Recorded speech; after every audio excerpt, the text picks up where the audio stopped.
else is going on around us, we know that in you we could be steadfast because you are the rock in which we stand. And as long as we stand on this rock, the winds and the storms may come, but we'll stay standing because we're grounded in you. Yes. Yes. Lord, at this moment, I release myself to be used by you. Speak through me, and use me for your glory. In Jesus' name we pray. Amen. Amen. Amen. Amen. Welcome. My name is Jorge. I'm the lead pastor here at Ignite Church, one of the greatest community organizations in the world, I believe. We gather on Sundays, which is today, to be built up, to be encouraged, and to be edified, so that we can deploy on Mondays and make a difference in this world. I think everyone in here and everyone watching want to make a change. I think it's time for a change. And as I keep saying on the TV and the radio that everything's not going to be normal again. Well, we don't want normal. We want supernatural. We want something different. And I think this is the season that God is preparing His church to make a difference. So we continue our series with You Are in Good Hands. If you are tuning in for your first time, we have all other parts of the series, all the two. This is the third one on our YouTube channel. I suggest you take a look at it because this is a series on we're in good hands, with the Father's hand, that we are able to withstand what's coming, but there is a place of honor, and there's a place that God places the law. Right? Don't get scared. The law of God. But really, the word law means principle. It means instructions, right? And even if you look at the natural, I got maybe about 3 or 4 tickets for not putting my seatbelt on. I wasn't used to it. I'm sorry. Don't judge me. But after the 4th ticket of dealing with the consequence, because I had to pay like $100, guess what I did? I put my seatbelt on. I obeyed the law. And sometimes we obey the law because someone tells us, or sometimes we obey the law because of consequences. And so here is God, the Father, gives us a book called the Bible. And the Bible is an instruction book on how to build your house. Most of us don't know how to build a house. And I'm not talking about this, an actual house. I'm talking about our house inside of our hearts. And that's what I want to talk about today. Can I get the little round table, please? You guys left my whole equipment back there. You guys are fired. I don't have my jigsaw puzzle. I don't have anything. These guys, we got technical problems and we got human problems. No, just kidding. But I was talking about a jigsaw puzzle, and I just want to do a quick recap on. Thank you. You're so awesome. You don't only play the piano, but you bring out a table. That's what he does. That's Kevin. Hi, Kevin. This is first year of the Father. So.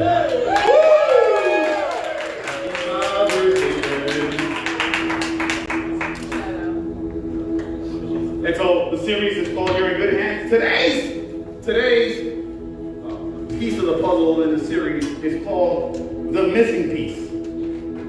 The Missing Piece. And just like it does every Sunday, there's one back. So we need to talk about. Is it on? Oh, look! Jesus, the Holy Spirit, is in the house.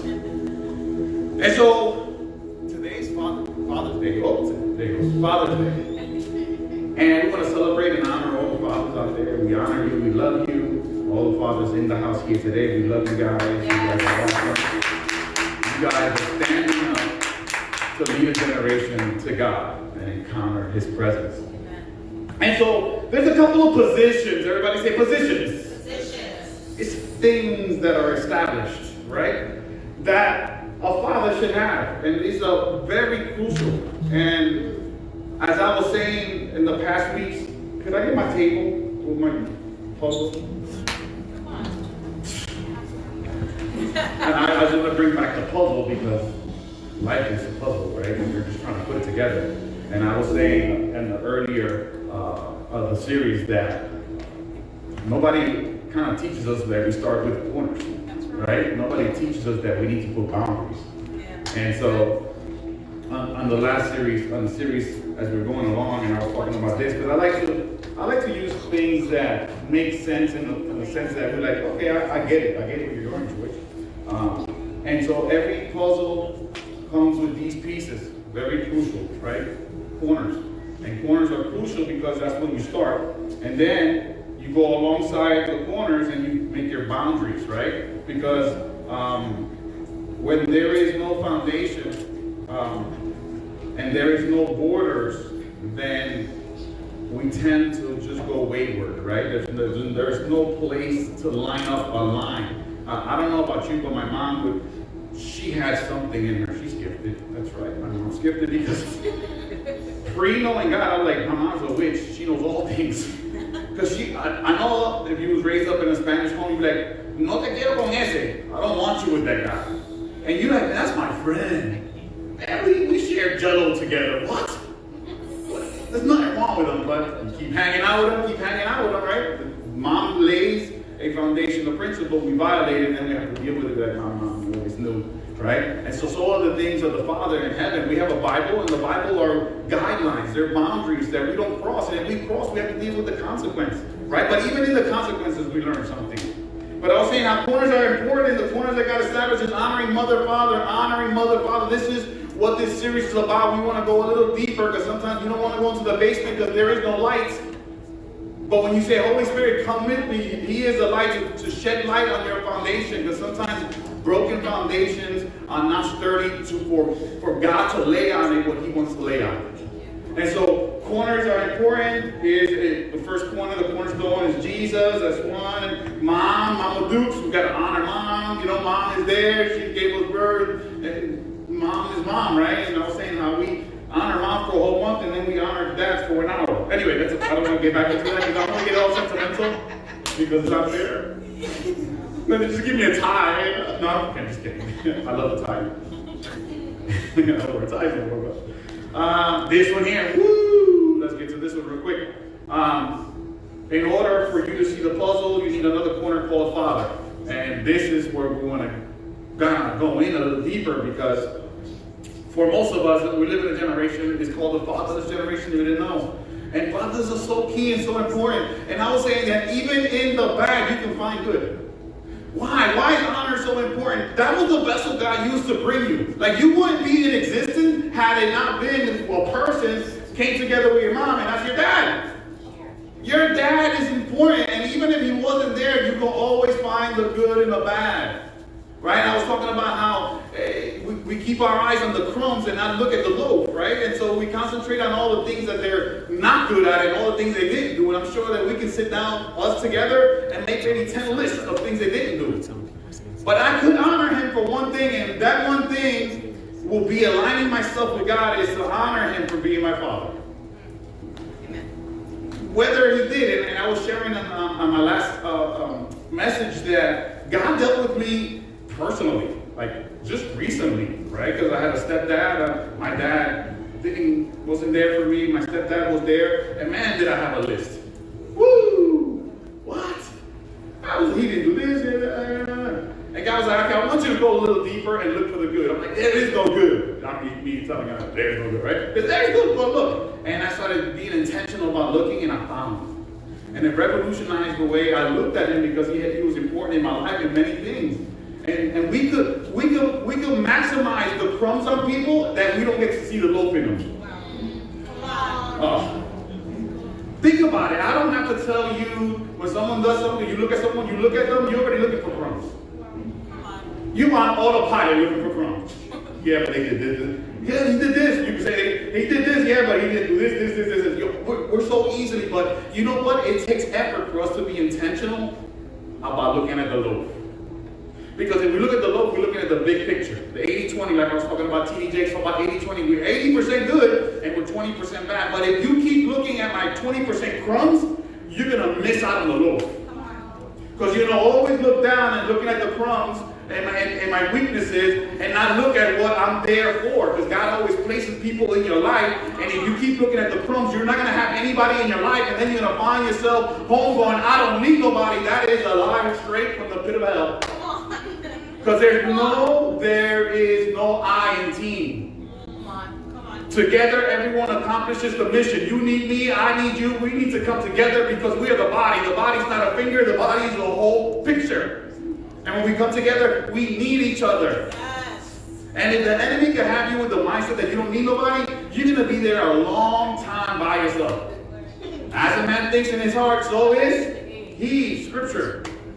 So, we look for the good. And even just make peace. Right? For most of us, we haven't made peace with the past, yet we want to go into the future prosperous. Yet there is a foundation that needs some fixing. Because you cannot build a huge building on a foundation that is broken. Matter of fact, when I buy a house and I go and see the house, they'll be like, you want to see all the apartments? I say, no. Take me to the foundation. Take me to the basement. And in the basement, I can tell if it's going to last long. Woo! Because if the foundation is cracked, it's only a matter of time. You put too much weight and it's going to crumble. Yes. And so there's foundational problems. And I'm going to go deeper on this, but for now, I'm going to put it here to the side because I can just keep going for another hour. And then the other corner, talk about we need those four corners, right? You can't do a foundation without four corners. The corner foundation is Jesus, and you put the other one and the other one, and you got the four corners. And then once you get a picture, which is your vision, here's the vision, how it's going to look, then you start aligning, but you're always going to need help. Tell your neighbor, you're going to need some help. Because we're building our life. We're building our house. We're building the internal spiritual part, and we need somebody. Now this one here, this is really cool, because this one here is God establishes a church, and we all come together, and then he gives different gifts to everybody. And then he puts a leader that he calls a spiritual father. Pastor, sensei, life coach. I don't know what you want to call me, whatever it is. But my job, right, it's the same meaning. It's the same meaning, different terms, right? And the thing is that I want to talk about this real quick because I think somebody's going to be blessed by this.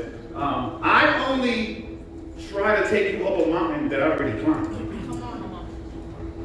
I climbed the mountain, and then I could have stood there and not done anything else. But I decided to come back down and bring people with me because I found out this. It's not nice. It's not good for you to be alone in high places. Come on, Pastor. I need to be alone with other people. So I always say, I get to do this. I don't have to. I could have said no to that. No. I'm not doing it. They're apple heads. No. Right? Kids will be kids, right? Kids will be kids. But I decided, right? And so the Bible calls that a spiritual father, right? And Paul says this. He says, you got a lot of teachers. You got many teachers, but you only have one spiritual father, and it's the one that preached the gospel of grace to you, and you know who you are and where you stand. That you only have one. And that's where God brings back a father. Because if you didn't have a father here, God says, I got your back. I've established something. I got your back. I got more fathers. Matter of fact, I got so many fathers for you, you lose count how many fathers I have. And so he establishes a church so there can be spiritual leaders that have climbed the mountain and decided to go back to help you go back up the mountain and show you how to get there. Yeah. To be the guy, right? Because you need a guy, you need mentorship. Joshua needed a Moses, Elijah needed an Elijah. Right? Timothy needed a Paul. There's always some kind of spiritual mentorship that God establishes just in case your dad wasn't there, you are without excuse. Okay, so here's a church. Father, and so we just caught up with everything, right? So now, in between each corner, there is a foundation. That's what we're going to talk about today. And so, the foundations are set by dads, fathers, right? And if you don't know how to set it up and put it together, you might have a mess. But many of us this is our life right here. It's just pieces. They're like, where this goes, I don't know. And the funny thing is that these are all these things are female and male. You know what that means? That in order for the picture in your life to be seen, you need mother and father. That's right. The honor system. Come on. Because it's going to align to certain things in your heart. Yes. That you need to align. And we can fake the funk. We're good at faking the funk. Come on. But we know sometimes deep inside there's a missing piece. And we can't figure it out. I tell you what, I thought that me getting $1 million mansion will figure it out. I thought me opening 3 car dealerships will figure it out. I thought me having a bunch of cars will figure it out. I thought me having my bank account full over. Well, you know what happened when I rang that bell? I was still empty. Because that has no meaning unless it has purpose. So now I'm on my way back up. I'm bringing a couple people because now my money has meaning. What I do has meaning. My life has meaning. I have purpose. I'm standing here. I'm leading people into the light, into who God is. I always say this. Watch this.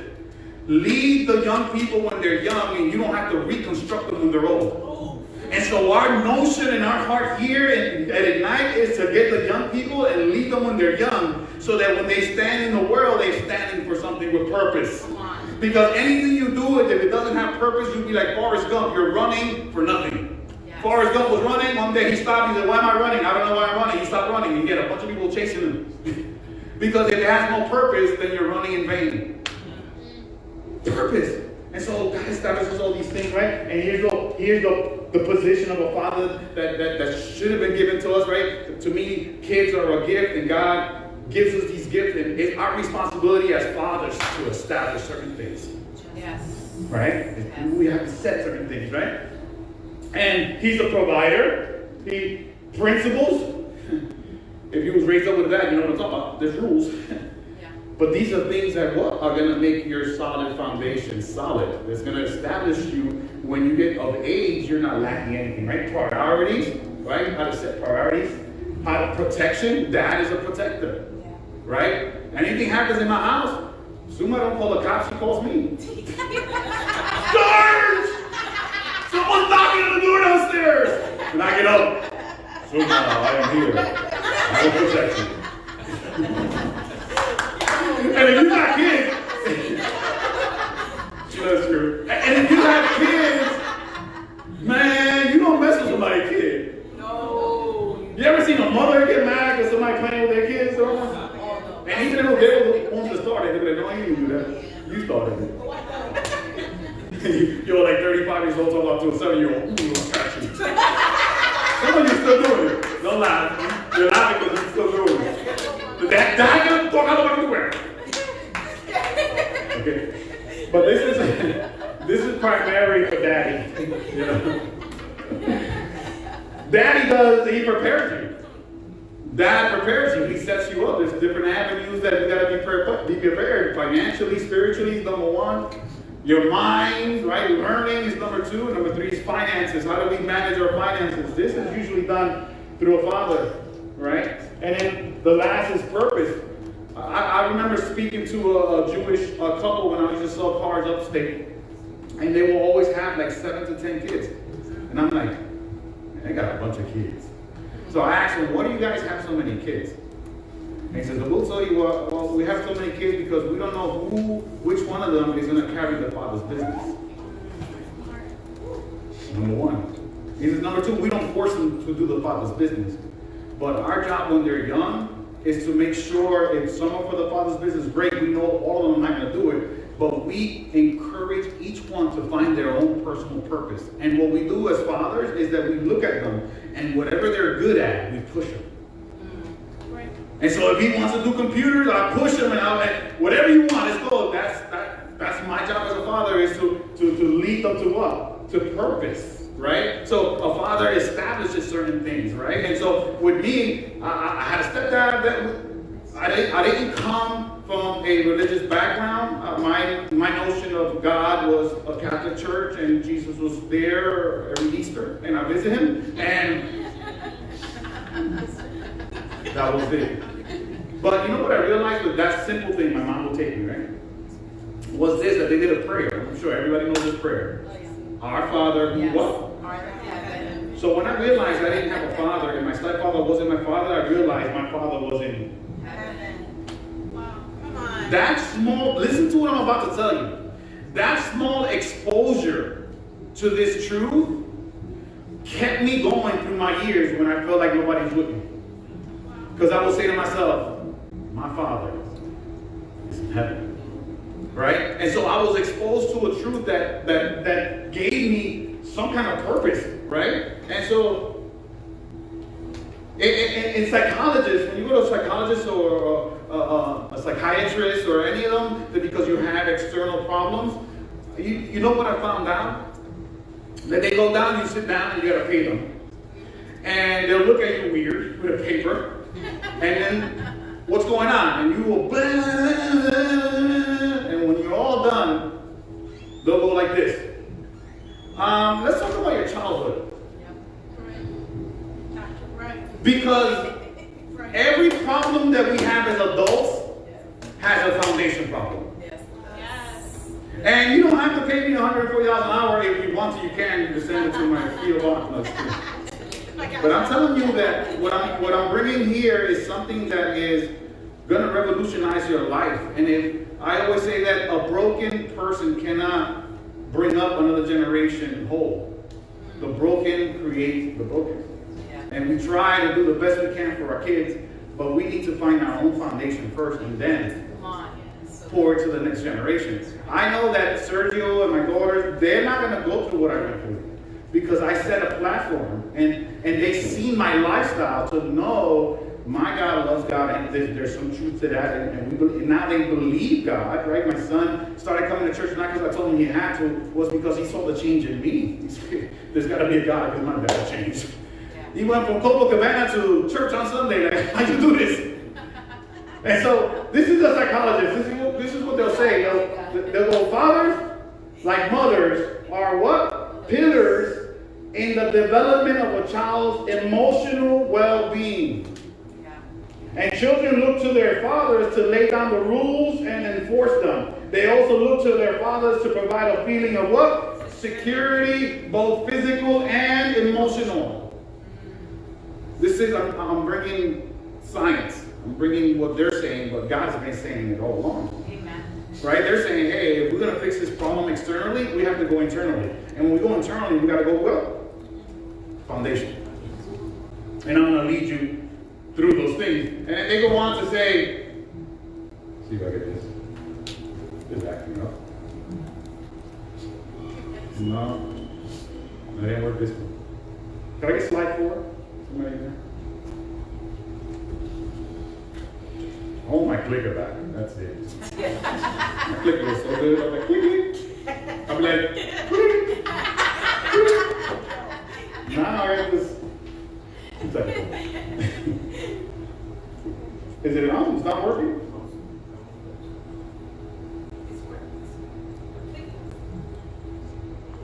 Okay, yeah, you have it. So here's the second one. And again, I'm just trying to establish the fact that sometimes before we go forward, we got to go backwards. Yeah. You know that an arrow will never reach its destination unless it's pulled back. Sometimes we got to pull back to get to where we need to go to. And so here psychologists say a good father makes all the difference in the child's life. I'm going to repeat that. A good father makes all the difference in the child's life. Because you got to understand, you need a mother, but you also need a father. There's a structure that a father could do that a mom can't do. Yeah. And there's a structure that a dad could do that perhaps the mom can't do, or the mom could do that the dad can't do. But you need both of them. And you need to establish this. When we honor father and mother, it's establishing the fact that even if they're not in our lives, we can find the good in the bad because they gave us life. We wake up every morning because of them. So we honor the mom and the dad because we want to establish this. But watch this. By you establishing these truths and saying, okay, God, I get it. I'm gonna honor, right? You're honoring God. Yeah. We'll say, oh, I honor God. Whatever he says, right? But when we honor these principles, we're honoring God and we're setting ourselves up for the future. We're setting ourselves up for God to move in a whole different dimension. Not only, I'm talking about internally. Let's talk about internally for a second. When you are whole, it doesn't matter if you have a house, you don't have a house, if you got a hut. It doesn't matter. Now I understand when Paul says that to him, everything was meaningless, right? To him was like, he's content with whatever. He got content with whatever. He was in jail writing this, right? And so I understand that when you're made whole, watch this. Listen to me. When you're made whole, the car you drive don't matter. Yeah. Where you live don't matter. Whether you have or you don't matter. Because your wholeness doesn't come from the external. That's right. And when you're walking in that dimension of wholeness, it means you are in line and you are ready. And it's only a matter of time. If you don't have today, get ready. Listen to what I'm telling you. You align these things internally and you feel the wholeness and the completeness inside. I'm not broken. I can look at my dad, my stepdad, my mom. I can look at all those people that hurt me and I can look at them and hug them and love them. Man, you got into a place of wholeness. This is what the gospel of Jesus Christ is, right? It says a good father makes all the difference in a child's life. He's a pillar of strength, support, and discipline. His work is endless and oftentimes thankless. Wow. You don't get a pat on the back on this. But I tell you what you're doing, you're setting up your next generation. My eyes are not going to close till I see my second and third and fourth generation walk above waters in a sense of doing the impossible. What I thought I couldn't do, they're going to do. Why? Because someone has to lay down their life so somebody will cross over. Yes. Amen. And sometimes when you lay down your life, you feel like you're being stepped on, but you're doing something great. Matter of fact, your kids don't even know what you're doing, but they will one day. So it's that area of thankless, right? And a good father realizes that his children are human and they make mistakes and part of growing up. This is what a father does. This is what establishes us. Like if I made a mistake, I remember my stepdad. I spoke to this the first week. My stepdad showed me how to ride a bike, and I fell a couple times, but I got back up, and he didn't kick me on top of the injuries. He get up, right? And that's what God does with us. We have faults. We fall, but look what it says here. A good father realizes that his children are human and that they make mistakes and part of growing up. Yes. God the Father in heaven. Yes. Even when we fall, he's there picking us up. Though a righteous man falls 7 times, 8 times he rises. That's right. That's the Father that we serve, right? And so the next one. So let's go here. So we have to understand that the establishment of this is bigger than what we realize it. And first of all, when we start doing this in our own life, our own personal life, we're setting boundaries and we're setting borders. We're setting ourselves up for the future, and the next generation is going to follow in those footsteps, right? And this is what God says on the next verse, the next slide. Yeah. Give me a clicker? Yes, get the clicker back. Jesus is in the house. Oh my God, I'm in heaven. Watch this.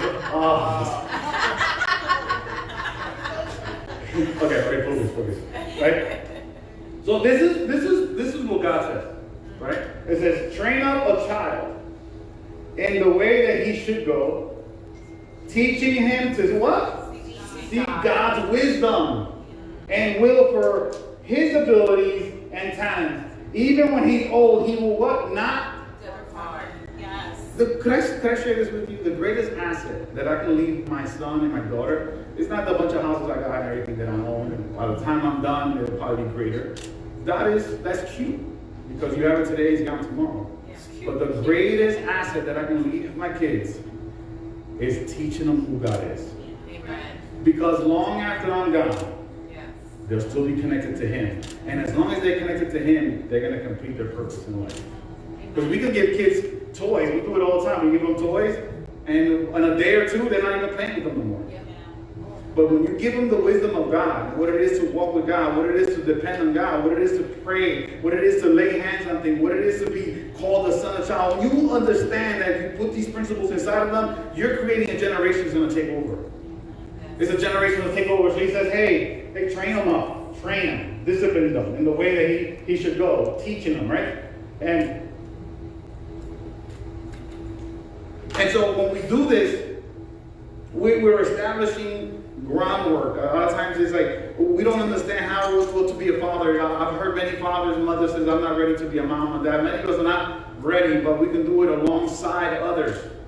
We can do it alongside teaching them who God is. Even if that's all you got right, you will see the blessings of God in your life because you're training the children up. I always say, I go home and I go to sleep tranquilo. In English is peacefully, right? Because I know that I led them to God, my son, but they know who God is. My God is the protector. My God is the best father. I'm only limited to what I can do. But when you connect your kids to the Father, then that's a whole different realm because they're depending on Him. Way after we're gone and I'm gone, they're still going to be depending on Him. And so when we establish a house, we got to establish it on boundaries. We got to establish it on corners. We got to set this up before we start making the picture, right? And I love the way Jesus brings out the messages. Are so awesome. And so we're going to go into this last verse. And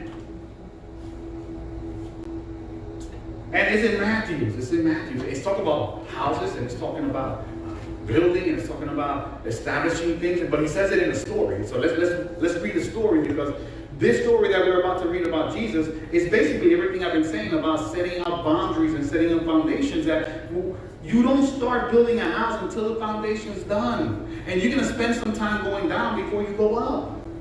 And when we go down, it's boring. You want to build, but we got to go down because we got to set a foundation of stone so that we can build a house. And but this is usually shown by the Father. Right? So here's the Son, Jesus, talking. He says, everyone who hears my teachings and applies it to his life can be compared to a wise man who built his house on a what? Unshakable foundation.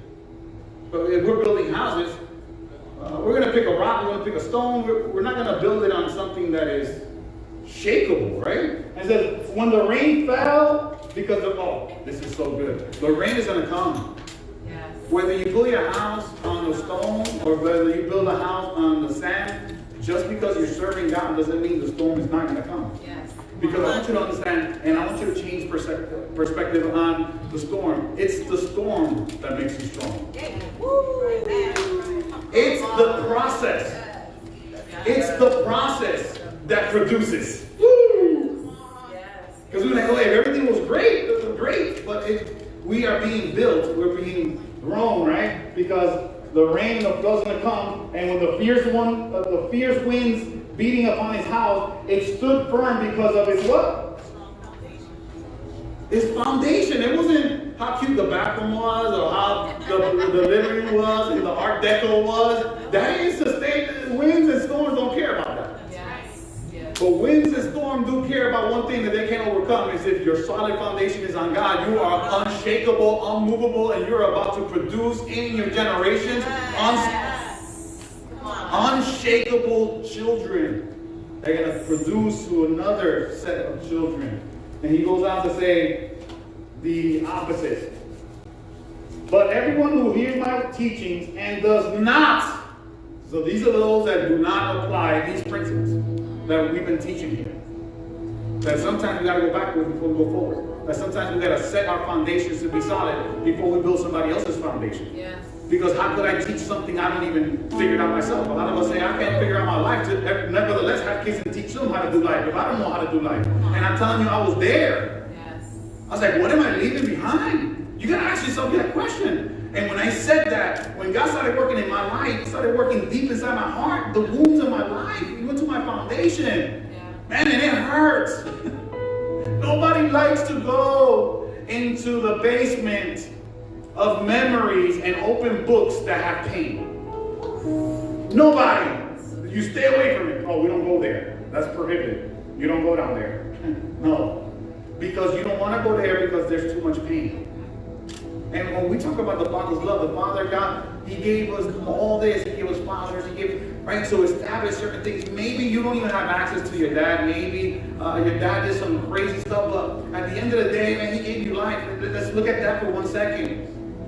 And though they're not a part of your life, look what God does. He's so awesome. He loves you so much that He set another father called a spiritual father.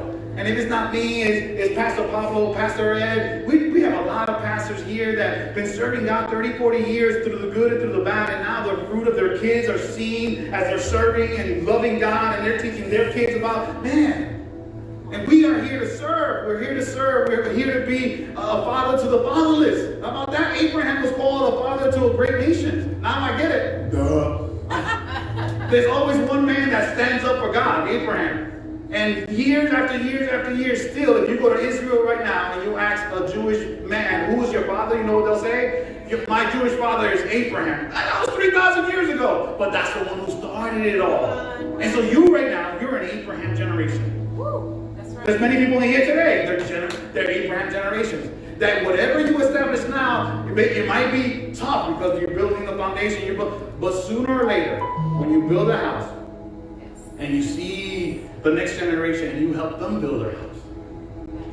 And you're there, like, this is how you do it. This is how you put together. Come on, let's do this. You're like, trust God, right? Honor your mom, honor your dad, honor the people that God's placed in your life. I want you to key in on that. Sometimes we could be looking at so much at the crumbs that we don't see the loaf, and it's God sending these people, but the enemy is so good at allowing us to keep focused on the wrong things they do that we never see the good in them. Come on. It's so good. And then we're like, oh God, please send somebody in my life. I remember a story about a man that was drowning, and they sent him a buoy, and he said, no, I'm waiting for God. They sent a little ship. No, he throw up, no, I'm waiting for God. This big boat, they sent a ladder down. No, I'm waiting for God. The guy drowns and goes to heaven. The guy, you never came, I was waiting for you. He says, who do you think sent you all these three people? Who do you think sent you the ship? And who do you think sent you the boat? And who do you think sent you the buoy? Because God is going to operate in your life, it's going to be through people. Yes. He's going to send someone, and that person has to be used to bring you to another level. So never reject the ones that are around you, because you never know who's the sent one. Yes. You never know. And so here, but everyone who hears my teaching and does not apply it to his life can be compared. It's only a comparison to a foolish man who built his house on what? Sand. I'm gonna stop there for a second. Have you ever tried to run on sand? It's hard. I try to play volleyball in sand, and I'm looking at the ball and I'm trying to go after it, but my body going. It was so. My mind went there to hit it, and my body went because the sand is unstable, and you cannot build anything on something unstable. Because today you're A, tomorrow you're B. Because you built your house on sand. What is sand? Is your emotional realm is unstable. Yes. And so you know that we build a house on the sand and a storm comes, what is holding it down? And for us is we build a house and we start outside, but we never decided to go down to set the foundation. So then we go up and the storm will come and my house is not being moved. And every time you're building, you ever been in a place where you're building and everything seems good and all of a sudden something happens, a storm comes and you lost everything. You're like, man, it seems I can never move ahead. I can move 3 steps forward and I move 5 steps back. It's because you're building your house on a sand. You're building it on something unstable. You're building it on what you see. And God says, I need you to build it on who I am. Wow. We need to build on who He is. And then, because you know the storm is going to come, I might lose a shingle. I might lose a border to the window. But my house is not shaking. Yes. It's not shaking. He said, who He built his house on the sand when it rains, right? It's going to rain. And rain, it rained again. And the flood came with winds and waves beating upon his house. What happened? It collapsed. And it was what? You do and do and do, and you feel like you're going in a circle. You do. You're working, you're doing all this, and when you turn around, what do I have? I have nothing. This happens, that happens, this happens, that happens. This storm comes, that storm comes, my house goes down. I start building again, but you keep building in the sand. Wow. You're not setting a foundation. Here, God is telling you this is the foundation. Start with honor. Start with moving with people that's already there. Why are you trying to figure things out? There's people that already figured it out. When I bring a teaching, I bring a teaching because I already learned from it. And whether you take it or not, I'm good because I learned from it. I'm putting biblical foundations with my life story. I'm 51 years old. I lived life. And I've been through a couple of things. And to be standing here and preaching the gospel of Jesus Christ, to me is an honor. Because I was the lowly. I didn't qualify for this.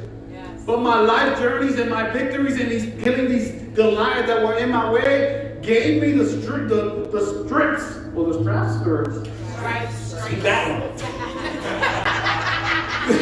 Gave me the stripes to stand here and talk. I was just talking to a friend of mine. I know I'm running out of time, but this is good. This was yesterday. So I'm talking to my friend, and I wasn't really waiting for him. I was waiting for somebody else. Arsenio, there's Grace. I love you. But you couldn't find me. But I'm standing there waiting like 20 minutes. And all of a sudden, I'm just there waiting. It's like, I'm here. I'm here. All of a sudden, somebody comes out of the car. Goes, B-boy! Now, that was my name back when I was growing up. Only a few people know that name. Now we don't know. Call me B-boy because he's sitting before the Lord. No. B-boy, right? Because I said boogie. Whoa! Right?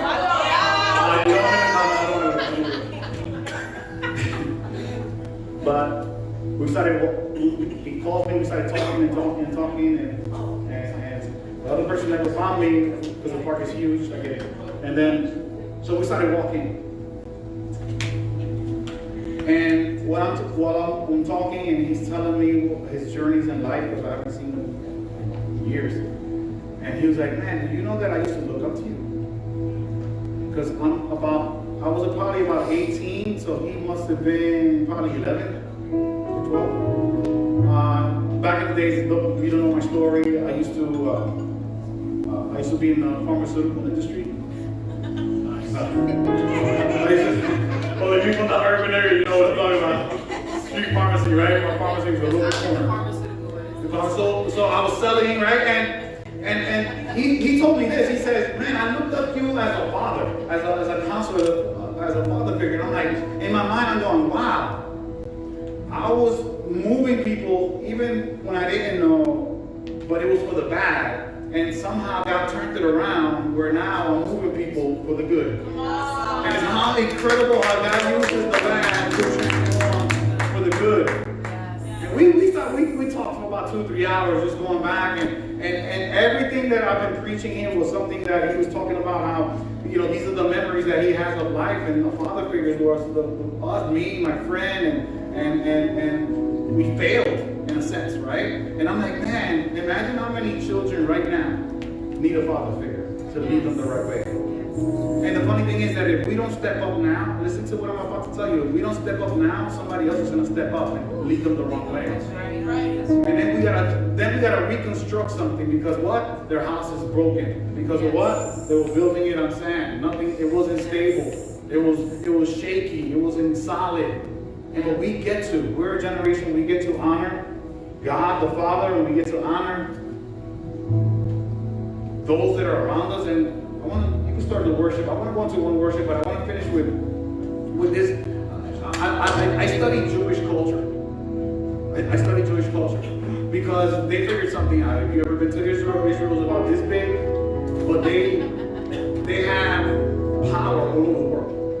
They're powerful financially and every area. You can see how God honors them, right? And I started studying this one Jewish scholar, and he was talking about how in the Jewish wedding, and when a Jewish man wants to get married, the father has to go and pay a sum to take the daughter out of the house, right? And they get married. It's way different than our culture. I wish I could do a series on that because it's awesome. But they sit down and the wife says yes, and then they do this ceremony, which is like a wedding, and they put her in water, go to her baptism, they give her new garments so everybody knows that she's taken for. And you know what happens after that? You think that they're going to go and honeymoon. No.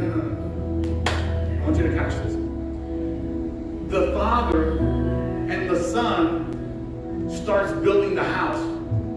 And so the son tells the wife, I'll be back soon. I don't know when, because he's going to build a house. But when I finish the house, I'm going to come back to get you. And the wife actually stays waiting for him and lights a candle because she don't know when he's coming. You can study this, the Jewish culture, ancient Jewish culture, this is how they did it. But what struck me is this, that the son and the father go back to build a house. Yes. And so if the father knows how to build a house, he's going to teach his kids, like, this is foundational. Yes. This is how you build a house. Yes. This is how you build a foundation. These are the principles you need to establish in your house. This is what you need to set in place. This is how you do it. Before we go up, we got to go down. And we got to put the pictures together. And your mother, you got to honor mom and dad, because mom and dad, they're the ones that have got you here. But God, you got to honor God, because God gave them to you, right? And you have life. So, right, you're putting this puzzle together with your father. Yes. He doesn't go get the wife until he finishes the house. Yes. Jewish culture. And to me, it's so astonishing, and it has double principles, because it's talking about the literal house, but it's also talking about the spiritual. Because the father sets the ground rules. The father sets the boundaries. The father's the one that establishes. And just in case, I don't have a dad, then he even gives you a dad, a spiritual dad, and you hang on to that spiritual dad like you're going to hold on to, you got something that I need. You're going to take me up that mountain, because Joshua learned how to go up the mountain because Moses went first. Woo! And there has to be mentorship, and there has to be togetherness, and that ego and that pride got to come down, because you ain't going to do this by yourself. Yes. You know that when we're having service here in kids clubs, they're teaching scripture to the kids. We're teaching them who God is. So even if you don't know, just come. We'll do it for you. But the Father in heaven loves you so much. I want you to understand so much that He establishes all this for you. And all we have to do is reach out and grab it. Reach out and grab it. And if there's things that are happening within our foundations, man, the greatest thing you can do is forgive. You can't get to Him? Then open your heart and say, Lord, I choose to forgive him. I choose. It's a choice. Today you have a choice to forgive those in the past because your foundation is crooked, because you still have a debt mindset. They owe me. Oh, they're going to pay me for what they did. They don't have to. God paid the price for them. And overflow. He paid and sent the tip ahead. He forgives us. He says, you forgive because you've been forgiven. Forgive because you've been forgiven. Look how he says, forgive because you've been forgiven. You're in a position of forgiving. And so you got to forgive yourself and forgive others. And some people have a hard time forgiving self. Let it go. Forgive yourself. There were mistakes. Let them go. And look at them as process. You are who you are today because of what you went through. And nobody has your story. Oh, I'm talking to somebody. Nobody has your story. There are people counting on you to finish climbing this mountain so you can help them climb the mountain. You have a special story. You have a language that I don't have, or you have. And I'm going to show you how to get up the mountain so you can bring somebody with you. Don't go up the mountain by yourself, because it wasn't meant to be traveled by yourself. It was meant to bring somebody along. What you went through, you want to slap the devil in the face? What you went through, turn it around. Tell someone who's been great, hey, forgive that person. God's going to use you with your story. It's your story. You've been abandoned. You've been hurt. You've been cut. Mom left you. Dad left you. Uncle left you. Everybody. God is giving you a new thing. If you have nobody, you can come into this door. You're going to have 100 people. They're going to hug on you so much. But you're like, why do people hug so much? They got issues. No, you got issues. Receive it. You have issues receiving. Tell the person I said, baby, guys, hug someone. That's we demonstrate love. Come here.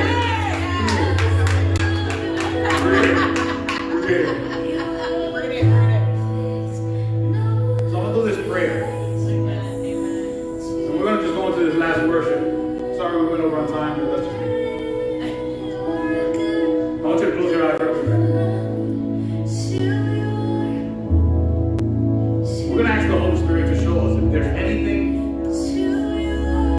cracked in our foundation. Is there anything that is hindering us from being whole? Understand that the devil is here to steal, kill, and destroy. But it ends today. Holy Spirit, show us all truth. Is there anything in our basement? Is there any story that I need to let go? If there's any emotion that I'm holding against someone, at this moment, illuminate that person. Because I'm going to choose to forgive them. I choose to fix my foundation. I choose not to be Humpty Dumpty and be broken. I choose Christ to put me together. And in this putting together, I choose right now to let go of those who hurt me. I want to be made whole right now. And I'm going to let go of whatever is hindering me.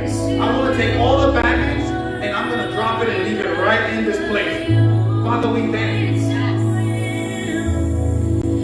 for this moment of freedom. Thank you because we get to let people go that hurt us. And we get to say, like you said on the cross, you said this, forgive them, for they don't know what they've done. Forgive them, they don't know what they've done. I choose to forgive. I choose to let go. And from this moment on, I choose to be made whole.